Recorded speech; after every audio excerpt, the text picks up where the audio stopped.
Hello viewers, আসসালামু আলাইকুম। কচু কে কে খেতে পছন্দ করে? আমার তো ভীষণ প্রিয় একটি শাক এই কচুর শাক। এই কচুগুলো নিজ থেকেই জন্মেছে, আমি এগুলোকে লাগাইনি। আমার পেয়ারা গাছের এই টবের মধ্যে এই কচুগুলো এত সুন্দর সতেজ তরতাজা জন্মেছে, দেখে আর লোভ সামলাতে পারলাম না। কিছুদিন অপেক্ষা করছিলাম কচুগুলো কিছুটা বড় হবার জন্য। এখন এই পর্যায়ে এসে কচুগুলো খাবার উপযোগী মনে হয়েছে আমার কাছে, তাই আজ কচুগুলোকে কেটে নিচ্ছি। আমি কচুর শাকগুলোকে চিংড়ি মাছ অথবা ইলিশ মাছ দিয়ে খেতে পছন্দ করি। এই দুটো মাছ ছাড়া কচুর এই শাকগুলোকে আর কিভাবে রান্না করে খাওয়া যায়, আপনারা কেউ জেনে থাকলে অবশ্যই কমেন্টস করে জানাবেন।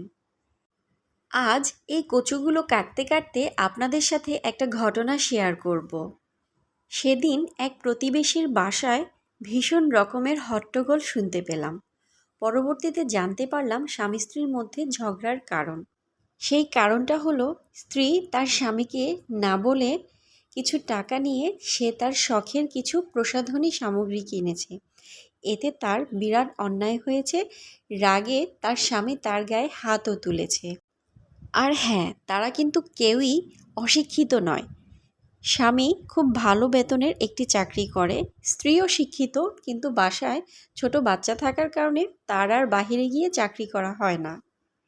এখন এখানে আপনারাই বলুন, স্ত্রী তার শখের কিছু প্রসাধনী সামগ্রী কেনার জন্য স্বামীকে না বলে কিছু টাকা ধরেছে। হ্যাঁ, মানলাম তার অপরাধ হয়েছে, স্বামীকে বলে তারপর টাকাটা নেওয়া উচিত ছিল। কিন্তু স্বামীও তো কিছুটা কনসিডার করতে পারত। তার স্ত্রী তার টাকা খরচ করেছে, তাই বলে গায়ে কেন হাত তুলতে হবে? আজ যদি ওই আপুটা নিজে স্বাবলম্বী হতো, নিজে কিছু টাকা উপার্জন করতে পারত, তাহলে স্বামীর টাকা ধরে আজ তাকে এইভাবে মার খেতে হতো না। তাই সব আপুদেরকে বলছি, আপনারা যারা গৃহিণী বা বাসায় ছোট বাচ্চা থাকার কারণে বাহিরে গিয়ে কোনো কাজ করতে পারছেন না, আপনারা চাইলে বাড়িতে বসেই বিভিন্ন ধরনের অনলাইন ভিত্তিক কাজ করতে পারেন। সেটা হতে পারে ব্লগিং, ফ্রিল্যান্সিং বা যে কোনো ধরনের বিজনেস। মোট কথা হলো, যে কোনো উপায়ে নিজেকে স্বাবলম্বী করে তুলুন। কর্মের কোনো অভাব নেই, আপনি যেই কাজে বেশি অভিজ্ঞ সেই কাজটাই আপনি শুরু করুন।